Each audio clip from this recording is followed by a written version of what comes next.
quelques mots, Power Project, qu'est-ce que c'est? Donc en fait, Power Project, c'est un outil de planification 4D qui est dédié à la construction. Donc vraiment pour reposer un petit peu les bases de Power Project, à la base, donc c'est un logiciel qui est assez ancien, et à la base, il a été conçu pour faire du Gantt, un petit peu de la même manière que Primavera peut le faire. Donc on a un Gantt temporel. Et les points forts de Power Project, c'est qu'on va avoir du coup un, un logiciel qui va être très intuitif. On va avoir beaucoup de glisser, déposer. Ok. La prise en main du coup va être assez simple également. Si vous n'avez pas de planning directement dans Power Project, vous pouvez en importer depuis MS Project ou Primavera également. Donc là, on verra ensemble, je vous montrerai comment faire cet import rapidement. On va avoir une gestion des ressources assez puissante. On va pouvoir aussi faire du suivi d'avancement. Ok, donc là, vous comprenez que ce logiciel-là, donc c'est un logiciel robuste, donc il va avoir de puissantes fonctionnalités, mais qu'on va pouvoir mettre en place assez facilement avec simplicité. Donc, comme je vous disais, il y a pas mal de glisser-déposer, et puis le logiciel se veut intuitif. Euh, donc voilà un petit peu pour la partie planning Gantt. Et en fait, dans cet outil-là, on est venu rajouter donc un petit module BIM, où là, en fait, on va pouvoir ajouter une maquette au format IFC. Et donc, le planning Gantt plus la maquette 3D, finalement, vont vous faire un planning 4D. Ok, donc, le but du jeu, après, ça va être d'associer cette maquette, les différents éléments de la maquette IFC, du coup, au planning. Pour ensuite voir comment la construction va se dérouler, sortir un livrable, voir si on a des défauts de construction, s'il y a des incohérences. On va aussi pouvoir, si on fait du suivi d'avancement, voilà, comparer par exemple nos deux maquettes entre le prévisionnel, le réalisé, voir où est-ce qu'on va être en retard ou en avance, pourquoi pas. Voilà pour cette petite introduction. Donc là, je vous propose de partir directement sur une petite démonstration. Alors, pour ceci, je vais ouvrir du coup Power Project. Donc nous voici dans l'interface de Power Project. Donc on peut effectivement, comme dans tout logiciel, ouvrir un projet ou partir sur un nouveau projet. Ok, partir de zéro. Ce que je vais commencer par vous montrer, c'est comment est-ce qu'on peut importer un fichier, donc depuis Project ou Primavera. Et ici, du coup, on va regarder comment importer un petit projet, ici, pour l'exemple, un projet créé sur MS Project. Donc vous voyez ici, je me dirige ici, importer depuis MS Project. Je vais aller sur mon petit planning que j'ai créé ici pour l'exemple. Je peux utiliser ici, il me propose un modèle. Donc en fait, on verra que dans l'outil, on a des petits modèles qui sont déjà pré-créés qui du coup vont faciliter ensuite la mise en place du planning 4D. Voilà, j'ai plus qu'à valider. Donc ici, on va patienter un petit peu, il réfléchit, hop, et voilà. Donc là, je me retrouve avec mon planning MS Project. Donc en fait, ici, vous voyez qu'on a une interface Gantt qui est assez classique, j'ai envie de dire. Vous retrouvez donc les colonnes sur la partie gauche. Donc ici, on peut effectivement ajouter le nombre de colonnes qu'on veut. Ici, on a le nom, la durée, début, fin, mais après, voilà, on a accès à tout autre type de colonne. Vous voyez ici qu'on a une arborescence. Ok. Donc, vous voyez que cette arborescence-là va être similaire en fait à mon project. Donc ici, je peux même, hop, juste pour vous montrer à quoi ressemble le fichier MS Project. Donc effectivement, vous voyez que on a conservé en fait sur Power Project exactement la même arborescence, ok, avec les mêmes activités récapitulatives. Ok, donc quand vous démarrez un projet, soit vous avez votre projet, votre fichier planning qui a déjà été créé sous un autre format, sous MS Project, Primavera, et vous pouvez dans ce cas-là l'importer dans le logiciel. Ou bien vous pouvez aussi tout faire. Vous n'avez pas forcément créé de planning, vous pouvez tout faire directement depuis le logiciel. Donc ici, on va regarder ensemble comment créer du coup de zéro un petit projet exemple. Ok. Donc ici, comme je vous disais, on a des petits modèles qui sont disponibles. On va pouvoir rentrer le nom du projet. Je vais mettre projet université parce que je vais utiliser une petite maquette d'une université pour cet exemple-là. Donc voilà, c'est le nom du fichier ici.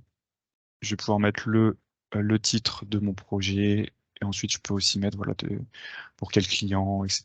La date de début du projet, donc ça sera aujourd'hui. Ok. Donc là, je vais créer mon fichier.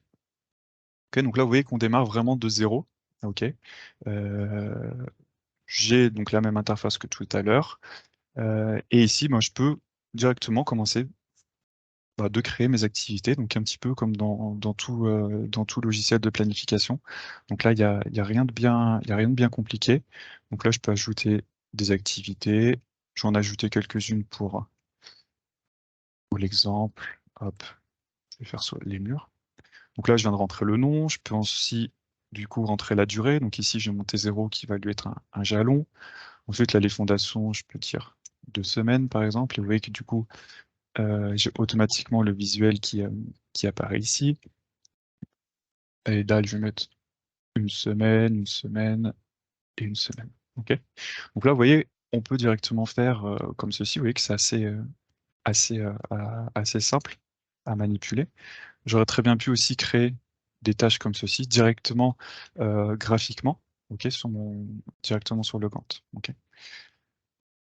Quand mes activités sont créées ici, ben, je les ai mises dans l'ordre. Ça, ce qui est assez pratique, c'est que du coup, je peux euh, les lier aussi facilement. Donc là, vous voyez que en les sélectionnant, pardon, j'ai lié mes 5 activités et je peux ici facilement replanifier. Ok. Donc là, vous voyez que en termes de mise en place du planning, on est sur quelque chose d'assez simple. Ok. Euh, quand votre planning finalement va être construit, le but du jeu, ça va être du coup d'associer la maquette à ce planning-là. Ok. Donc, on va pouvoir maintenant intégrer une maquette. Quand je vais venir ici, dans le menu de départ, de démarrage, je retrouve ma petite fenêtre BIM ici. Et à partir de cette fenêtre-là, je vais pouvoir intégrer mes maquettes directement dans le fichier projet. Ok. Ici, je vais pouvoir intégrer, comme je vous le disais, donc là, l'aspect structure de mon université. Vous verrez que pour ce projet-là, j'ai en fait 3 grandes maquettes euh, qui vont être relatives à plusieurs types de grands métiers. Ok. Les fondations, ensuite j'aurai l'architecture, etc. Et en fait, dans Power Project, ce qui est très bien, c'est qu'on n'est pas obligé d'intégrer une maquette directement construite, entièrement construite. On va pouvoir intégrer plusieurs maquettes et en quelque sorte les empiler. Ok. Et on verra aussi par la suite qu'on peut intégrer des objets qu'on va pouvoir faire aussi faire bouger. Voilà, donc ici, je viens d'intégrer ma maquette assez simplement. Et vous voyez que quand je vais venir ici dans mon petit onglet BIM, je vais pouvoir afficher cette maquette-là. Ok. Donc là, il est en train de réfléchir. Ouais, maquette qui est assez conséquente. Donc voici. Donc là, je me retrouve dans mon éditeur de maquette ici. Hop, je vais réduire un peu le planning pour qu'on le voit un peu mieux. Hop, comme ceci. Donc là, vous voyez qu'on peut naviguer donc dans la maquette IFC, donc un petit peu comme tout éditeur de maquette 3D. Je vais pouvoir aussi cliquer sur certains éléments. À l'aide de contrôle, je vais pouvoir sélectionner plusieurs éléments. Je peux également masquer des éléments si je veux voir un petit peu ce qui se cache dessous. Ok. Donc ça, voilà. Donc on est sur de la navigation, j'ai envie de dire classique sur la maquette 3D. Ensuite, quand je vais venir cliquer sur un élément, je vais pouvoir voir les propriétés de cet élément. Ok. Donc les propriétés qui ont été entrées euh, quand la personne qui a créé la maquette, du coup, a créé les différents éléments, bah, elle est venue rentrer tout un tas de paramètres, de propriétés sur chaque élément. Ok. Donc ici, je vais pour l'exemple, vous voyez ici, cliquer hop, sur, sur un pieu. ici, ok. Donc là, vous voyez que j'ai tout un tas de pieux, effectivement. J'en ai un bon paquet. Et du coup, donc effectivement, quand je viens cliquer sur ce pieu-là, je vois que c'est un IFC slab, que son nom c'est du pile steel, donc voilà, avec tout le diamètre, etc. Je sais où je me trouve, quel material, sa location aussi, donc je vais savoir chaque élément où il va se trouver, etc. Ok, j'ai vraiment tout, tous les petits les paramétrages de chaque objet. On va même aller aussi sur le volume et on peut aussi avoir du coup les surfaces. Ok, donc là, vous comprenez bien du coup comment se compose cette maquette. Ok, est-ce qu'on peut exploiter les éléments qu'on peut exploiter dans cette maquette-là. Ok. Donc là ensuite, le but du jeu va être d'associer les éléments de la maquette à mon planning. Ok, donc là, vous voyez par exemple, j'ai ma dalle ici, ma première dalle du niveau 0. Je vais pouvoir simplement, vous voyez que j'ai cliqué dessus, je vais pouvoir faire glisser cet élément sur mon activité ici, dalle. Ok. Donc là, rien ne s'est passé. Enfin, j'ai bien glissé l'élément sur sur l'activité. On a l'impression que rien ne s'est passé. Donc là, je vais pouvoir passer dans un mode ici qu'on appelle mode produit non planifié. Il a l'air que quand je clique ici, effectivement, il vient me montrer en fait sur la maquette maintenant tous les éléments qui va me rester à planifier. Donc en fait, vous voyez que la dalle a disparu parce que cette dalle-là, je l'ai planifiée ici. Ok. Donc là, je pourrais faire exactement pareil euh, avec ici les autres dalles, hop, que je fais glisser. Il me demande si je veux remplacer euh, les éléments IFC sur cette activité ou si je veux les ajouter. Donc moi, je veux bien les ajouter. Et vous voyez qu'ils viennent disparaître. Donc, ce qui est assez sympa avec ce mode-là, c'est que on va voir petit à petit en fait la maquette disparaître entre guillemets euh, pour ne laisser plus que les éléments qui restent à planifier. Ok, donc ça c'est assez sympa quand on planifie tout à la main. Quand on associe tous les éléments à la main, ben voilà, ça nous permet de voir petit à petit ce qui nous reste à planifier. Ensuite, donc là vous voyez que j'ai cliqué sur des éléments qui sont assez grands.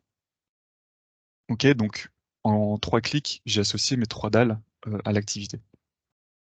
Maintenant, si je dois sélectionner tous mes pieux ici, vous voyez qu'il y en a un grand nombre. Je ne saurais même pas combien il y en a, mais il y en a, il y en a un bon paquet. Donc là, en fait, on va voir ensemble comment je vais pouvoir sélectionner tous ces pieux-là d'un coup. Ok. Donc en fait, dans Power Project, on a ce qu'on appelle euh, des modes de recherche. Ok. Ici, on va pouvoir rechercher des produits IFC.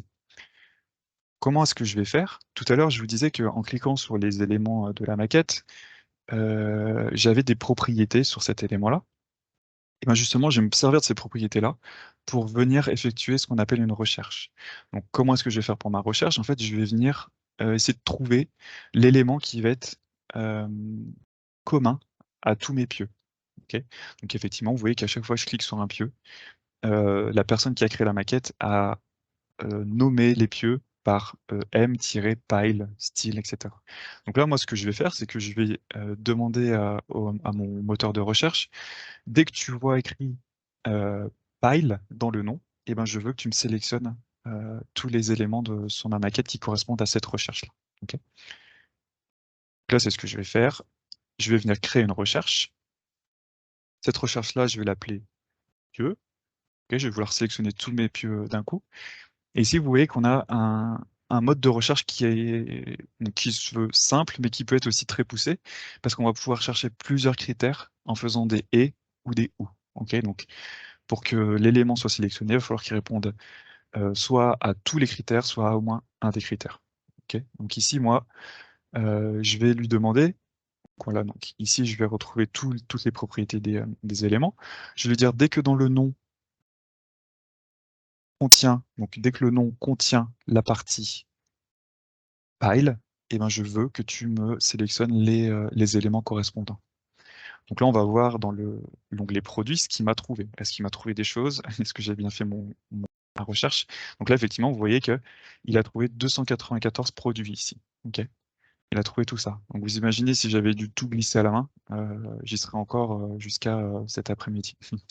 Ok. Donc là, c'est tout ce qu'il a trouvé. Et ici, je vais pouvoir aussi lui demander de me les sélectionner. Ok.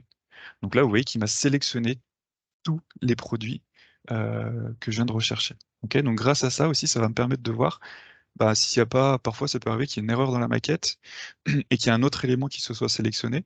Il suffit qu'il y ait eu une petite coquille. Donc là, ça me permet de voir que voilà, il a bien sélectionné uniquement la fondation, les pieux. Ok. Une fois que ces pieux sont sélectionnés, bah, du coup, ça va m'aider à faire mon fameux glisser-déposer que j'ai pu faire tout à l'heure. Ok, donc là, je vais pouvoir prendre tous mes pieux ici et je vais pouvoir les glisser là sur fondation. Tac. Ok. Donc là, vous voyez que il me reste encore donc tous ces éléments-là à venir planifier. Ok. Donc en gros, voilà, quand vous avez votre planning, votre maquette, le but du jeu, voilà, ça va être donc d'associer les éléments de la maquette sur le planning.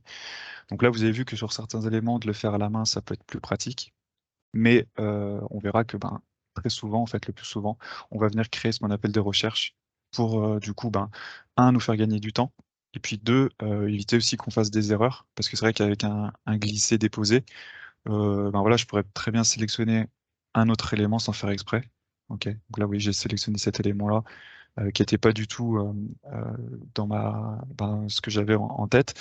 Et du coup, voilà, ça peut du coup aussi donner place à des petites erreurs de coquille. Ok. Donc ici, on a vu, en gros, donc première chose, on a importé un fichier MSP. Donc ça, c'est effectivement ce qu'on peut avoir si on a déjà un planning sur un autre outil. Si on n'a pas de planning du tout, donc il faut le commencer un petit peu de zéro. Donc là, vous voyez que moi, j'ai créé à la main mon planning. Euh, pour des gros projets, effectivement, s'imaginer faire le planning comme ça à la main, effectivement, on peut se dire que ça va nous prendre un certain temps. Donc ce qui est possible aussi dans cet outil-là, ça va être de créer en fait le planning directement à partir de la maquette. Ok. Comme on l'a vu tout à l'heure, chaque élément ici a certaines propriétés. Ok. Donc des propriétés euh, un petit peu techniques, ok, sur les matériaux, etc. Et je vais aussi avoir ici, vous voyez, des indications sur son emplacement. Ok. Donc là, je vois que je suis sur le deuxième niveau. Quand je clique ici, hop, je vois que je suis sur le troisième niveau, etc., etc. Ok. Et là, je suis sur le toit. Ok. Donc je vais me servir de ces éléments-là pour créer mon planning. Ce que je vais pouvoir lui dire, euh, c'est que mon planning, je vais le construire en fonction donc de la euh, localisation, de l'emplacement de chacun des éléments, et ensuite du type d'élément. Ok. Euh, donc ici, donc vous voyez que je suis sur du slab, ok, et que je suis sur le toit. Donc en fait, ce que je vais faire, je vais lui dire, ok, tu commences par me prendre la location ici. Donc en fait, je vais avoir, euh, hop, pardon, je vais bloquer comme ça. Donc je vais commencer par mon niveau entry level ici. Ensuite, je vais arriver sur mon deuxième niveau, troisième, et ensuite j'aurai mon toit. Ok. Donc ça sera déjà décomposé comme ça par niveau. Et ensuite, dans chacun des niveaux, je vais lui demander d'aller me chercher ici le type, de travaux que je vais devoir faire. Ok. Là, vous voyez que je suis sur du mur. Là, je vais être sur des colonnes, etc. Ok. Donc, hop, je vais masquer ça parce que ça me prend un petit peu de place. Donc là, ce que je vais faire, c'est que je vais supprimer mon planning, enfin, que j'ai déjà construit. Vous voyez d'ailleurs que quand je viens sélectionner mes activités, il vient me montrer à quoi ça correspond visuellement sur mon planning. Ok. Donc là, juste avant de faire la prochaine étape, ce que je voulais quand même vous montrer, c'est que je peux effectivement aussi lancer la simulation. Et vous voyez que grâce à cette simulation-là, on peut voir l'ordre de construction et si j'ai bien, entre guillemets, ben, si j'ai bien planifié, si j'ai bien commencé de faire mon boulot. Ok. Donc là, bon, effectivement, vous voyez que toutes les dalles se font d'un coup, donc ça va pas du tout. Mais voilà, c'était au moins pour vous montrer un petit peu comment est-ce que du coup on peut travailler avec l'outil quand on commence à associer les éléments au planning. Voilà, vous voyez qu'avec la petite timeline, on peut commencer à voir ce que ça va donner. Ok, donc ici, je vais supprimer ça. Hop, et du coup, maintenant, on va voir ensemble comment, du coup, en partant de cette maquette-là, ben, construire un planning un petit peu automatiquement. Donc ici, on nous propose un petit module supplémentaire et vous voyez qu'il nous propose il s'appelle Schedule from IFC. Donc ici, on va pouvoir planifier depuis la maquette. Ok. Donc quand je viens cliquer ici, il m'ouvre une petite fenêtre. Il me demande donc, sur quel modèle il veut partir. Donc je suis bien sur ma structure ici. Et ensuite, là, il me demande en fait comment je vais vouloir organiser ma structure sur mon Gantt. Ok. Donc là, comme je vous l'ai dit juste avant, je vais pouvoir partir d'abord sur Location ici. Ok. Et ensuite, je vais avoir IFC Entity. J'ai dit. Voilà. Ok, donc premier niveau, j'aurai d'abord sur mon Gantt où est-ce que je me situe, premier niveau, deuxième niveau, troisième niveau, et dans chacun des niveaux, je saurai quel type de travaux je vais faire. Est-ce que ça va être des colonnes, des pieux, etc., etc. Ok, donc là, je peux continuer. Et là, du coup, lui, il va me proposer un premier visuel sur ce que je viens de lui demander. Donc, ici, on voit que il y a certains objets, apparemment, vous voyez, qui n'ont pas été rentrés dans le champ location. Ok. Donc ça, moi, je vais le mettre en bas. Et puis au pire, ça me permettra de voir un petit peu par la suite ce que c'est. Et je le retravaillerai ensuite sur le Gantt si jamais. Ok, donc premier, deuxième, troisième. Structural, je vais le mettre tout en haut. Donc structure 1, 2, 3. Hop, défaut, pareil, je vais le mettre en dessous. Sublevel, comme ceci. Ok. Donc là ensuite, vous voyez qu'à l'intérieur, il me met tout ce qu'il a trouvé dans chacun des niveaux, les types de travaux qu'on va faire, ok, les types d'éléments, ok, ici qu'il a trouvé. Ok. Voilà, donc ça c'est pour mon arborescence. De toute façon, après, vraiment là, il va me faire une base, il va m'aider à construire mon planning, et puis après, de toute façon, je serai effectivement ça sera entièrement modulable, je pourrai effectivement tout reconstruire un petit peu comme je veux. Voilà, et puis ensuite, il me propose d'autres propriétés. Je vais pouvoir assigner des petits champs, des petits codes en plus sur mes activités qui vont me permettre donc par la suite de bien exploiter mon planning. Par exemple, pour gérer les durées, etc. euh, plus, euh, plus simplement sur mon planning. Ok. Donc là, je vais créer. Ici, on est plutôt sur un petit exemple. Et voici. Donc là, vous voyez que je peux fermer. Et là, vous voyez que du coup, il m'a créé mon planning, ok, avec la structure du coup que je vous ai montré juste avant, ici. Donc par niveau, ok. Et dans chacun des niveaux, on va effectivement retrouver les types de travaux qu'on va devoir effectuer. Ok. Donc là, on voit que, comme je disais tout à l'heure, quand je sélectionne mes activités, on voit que ça m'a bien pris en compte ici à chaque fois. Par exemple, là, on voit bien que je suis sur les colonnes du troisième niveau. Ok, là, les colonnes du second, et ici les colonnes du premier. Ok, donc vous voyez que en quelques clics, tout ce que je vous ai montré un petit peu avant, où je suis venu du coup créer les activités à la main, là en fait il a fait un petit peu le mode de recherche que j'avais fait sur les pieux au début. Là en fait il l'a fait en quelque sorte automatiquement, il l'a fait tout seul, et en plus il est venu me construire le planning sous tel type d'arborescence. Ok. Donc une fois que mon planning est créé, je peux ensuite, donc là effectivement, vu que je vais tout sélectionner, il va euh, prendre un peu de temps parce qu'il du coup va sélectionner tous les éléments sur la maquette. Donc là effectivement ça peut prendre visuellement un peu de temps. Voilà. Donc là ça me permet aussi, vous voyez, quand j'ai sélectionné toutes mes activités, on voit bien que toute la maquette a bien été comptabilisée ici. Ok. Donc là je vais rapidement lier toutes mes tâches et vous voyez que je peux replanifier. Ok. Et ici, donc, j'ai bien un enchaînement de toutes mes tâches ici qui s'est effectué. Ok. Comme tout à l'heure, je peux aussi ici lui demander de me montrer le mode produit qui n'a pas été planifié. Et là, effectivement, vous voyez qu'il y a certains éléments qui n'ont pas été planifiés ici. Ok. Donc ça, c'est des éléments, vous voyez, qui n'ont pas été renseignés en location, donc quand la maquette a été créée. Donc là, soit c'est un oubli, soit c'est voilà, une erreur. Donc là, voilà, donc ça, c'est typiquement le cas où il faut du coup quand même bien faire attention. Euh, Tout va dépendre en fait de comment a été créée la maquette. Si elle est vraiment parfaite, entre guillemets, si tous les champs ont bien été renseignés. Donc là, pour le coup, il manque quelques petits éléments. Donc là, je pourrais effectivement, quand il en reste quelques-uns, vous voyez que je peux aussi les sélectionner comme ceci. Ok.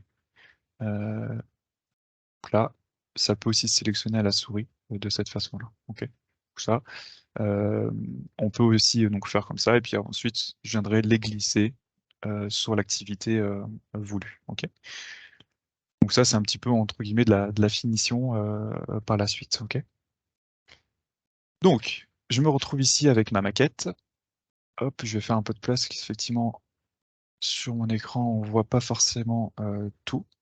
Hop, et du coup, pour voir un petit peu ce que ça donne, si tout s'est bien passé, etc., je peux ici lancer la chronologie.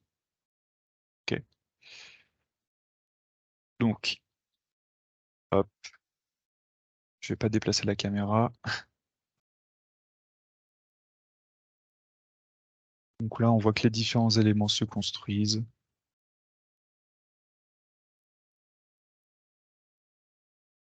sur ma maquette. Ok.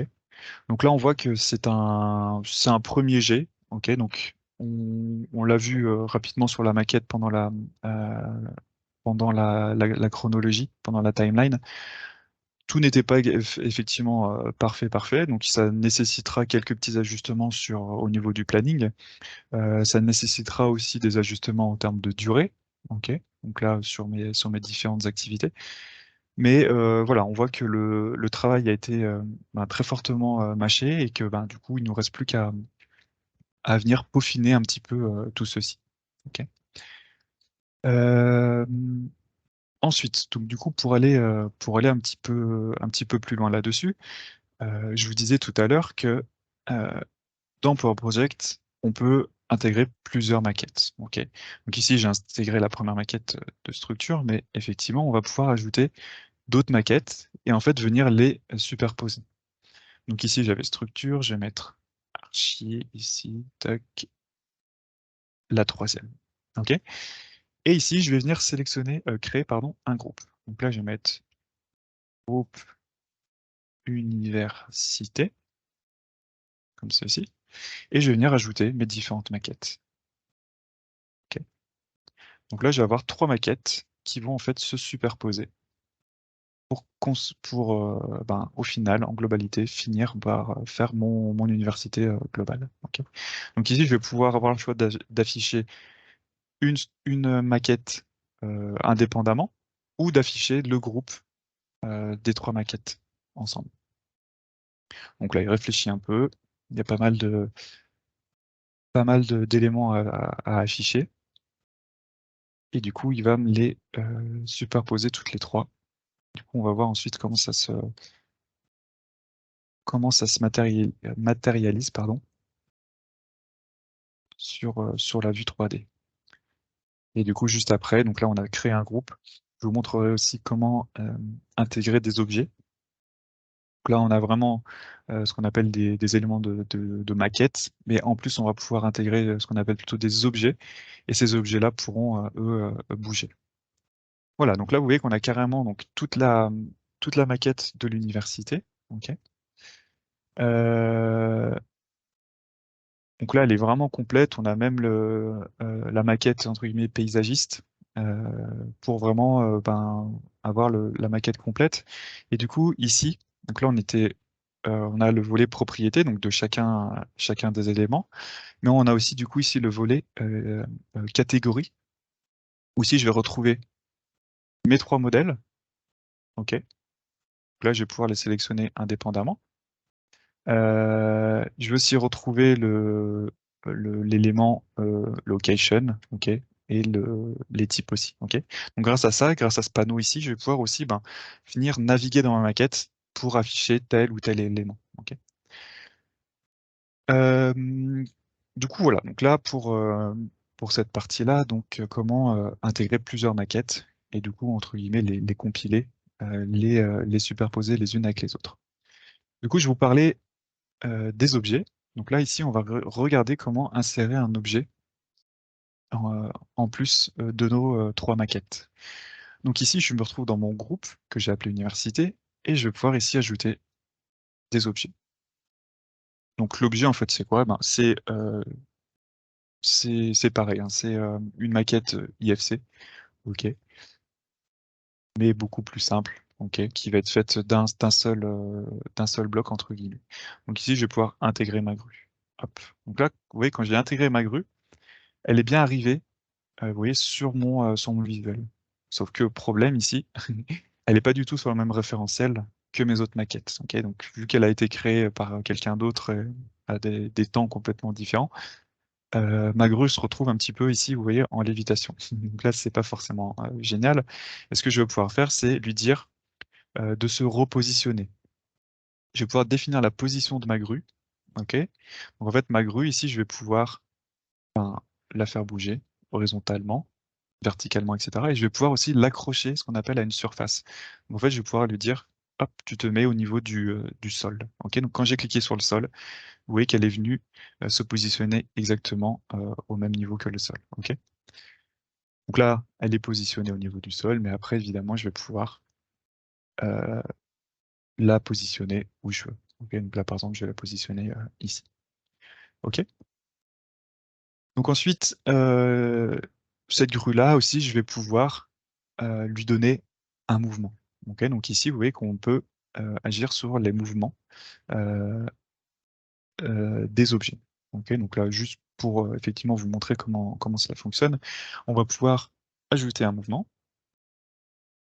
Hop, donc là, je suis sur ma première action, je vais mettre mouvement 1. Hop. Et sur ce mouvement-là, en fait, je vais avoir le mouvement de départ. Donc là, ce que je vais faire, c'est que je vais mettre comme ceci par-dessus.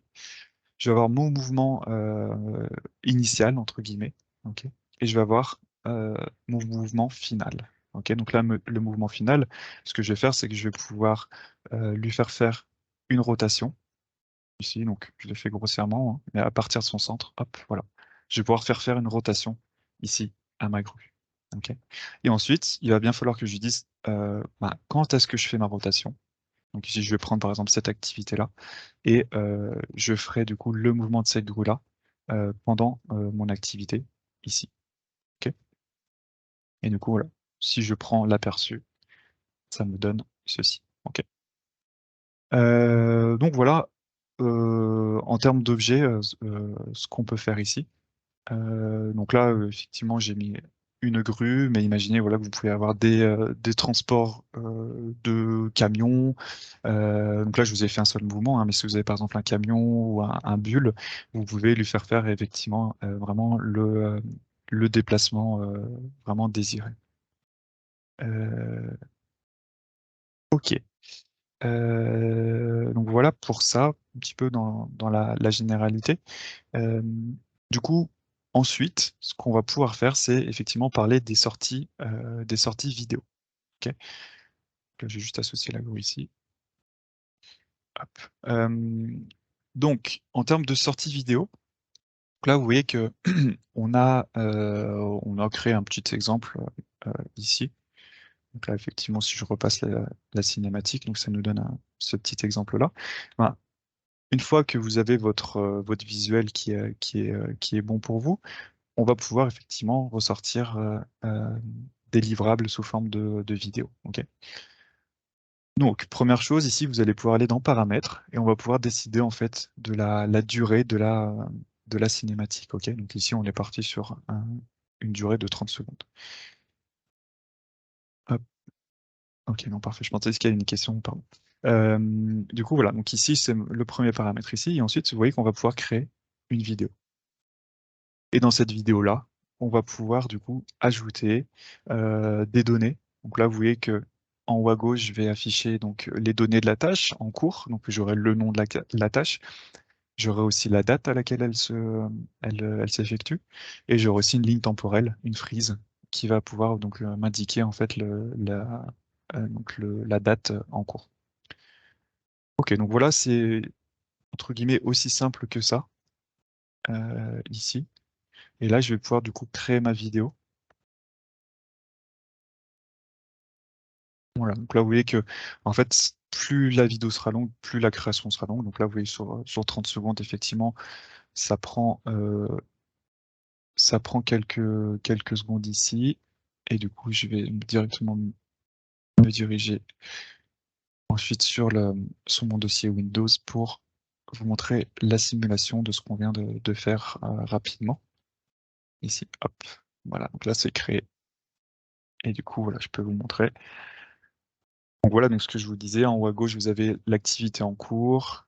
J'ai mis un petit logo en haut à droite et en bas, vous avez du coup la date avec la frise du coup qui vient avancer euh, selon la date en cours.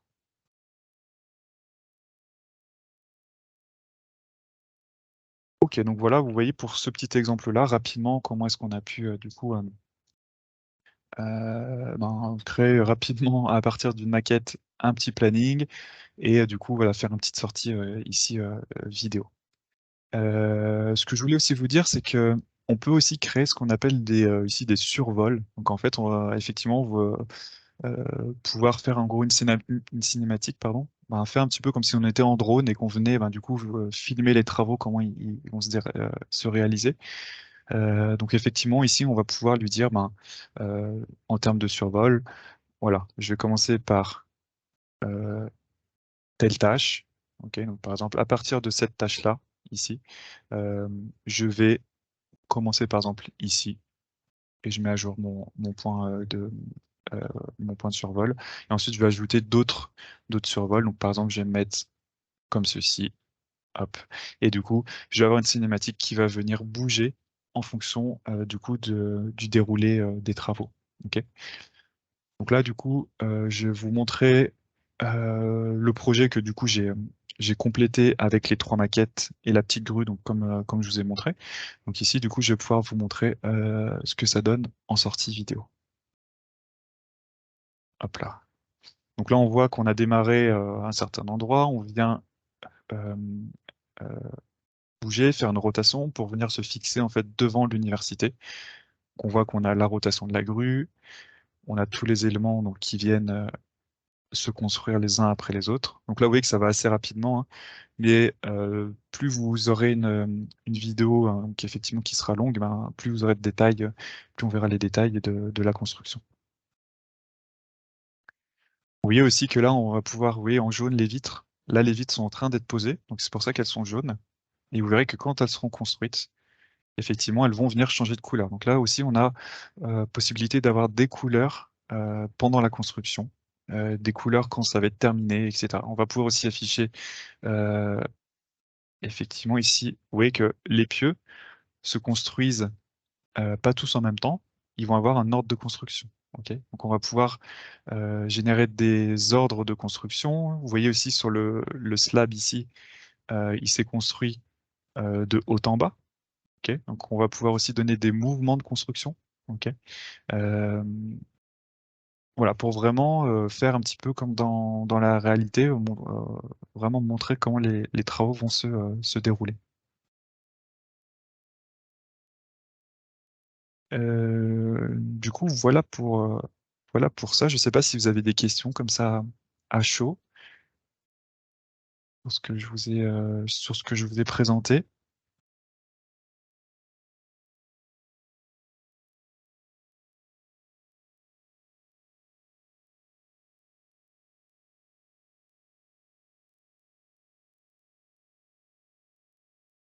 Alors, je vois que quelqu'un est en train d'écrire. Ah oui, donc une question sur la taille des maquettes.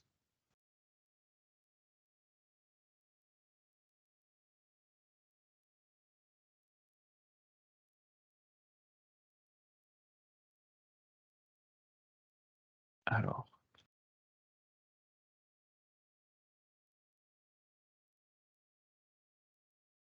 juste attendre l'arrivée du coup. Certaines sont assez volumineuses, ouais, effectivement. Donc là, ben, Vous voyez, là, c'est plutôt un petit projet.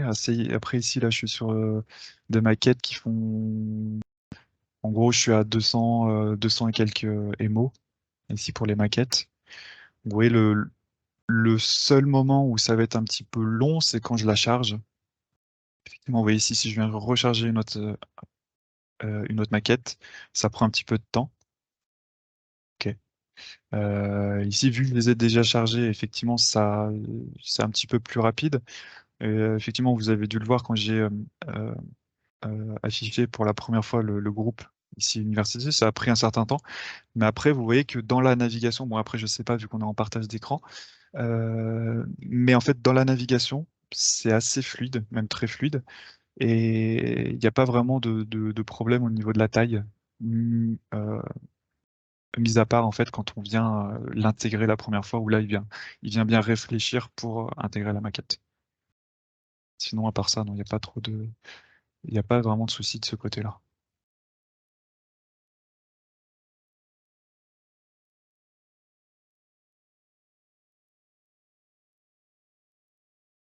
Ok, parfait. Non, donc pas de limite non plus sur le nombre d'IFC, on me demande. Effectivement, non. Effectivement, non. Parfois, vous verrez, enfin, vous verrez, il y a certains projets où on va avoir énormément de maquettes, ok? Parce qu'en fait, on va avoir, par exemple, les réseaux existants à conserver, les réseaux existants à détruire, ok? Donc tout ça, en fait, ça va faire tout un tas de maquettes qu'on va pouvoir venir additionner. Et pareil dans les objets. Donc effectivement, ici, je vous ai montré, j'ai ajouté une seule grue pour l'exemple, mais dans les projets, effectivement, vous allez ajouter plusieurs grues, des bulles, ces choses-là. Euh, donc effectivement, non, c'est bien. Il y a pas de limite non plus sur le nombre d'IFC qu'on va importer. Et effectivement, donc là, je parlais des réseaux à détruire. Vous pouvez aussi intégrer des maquettes. Et les éléments des maquettes vont aussi pouvoir être supprimés. Ok, on n'est pas obligé uniquement de construire, on va pouvoir les supprimer et ensuite euh, les reconstruire, pourquoi pas, si c'est provisoire. Mais notamment, ça c'est utilisé pour la grue. La grue, je vais la démobiliser à la fin, donc elle va disparaître. Les bungalows de chantier aussi, pareil, on va les installer pour ensuite les désinstaller. Donc il y a ça aussi qui est possible sur les éléments IFC.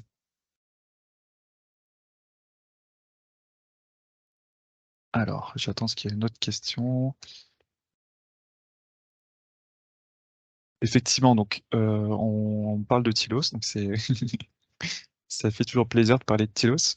Ouais, effectivement, pour passer de Tilos à Power Project, le mieux effectivement, c'est de passer par MSP. MSP, en fait, c'est vraiment entre guillemets la passerelle idéale entre Tilos et Power Project. Euh, Entre Tilos et MSP, effectivement, il y a pas de souci. Je ne sais pas si vous avez déjà fait ce genre d'export. Mais effectivement, c'est la manière de faire. Comme vous l'avez vu, MSP et Power Project aussi euh, échangent très bien ensemble.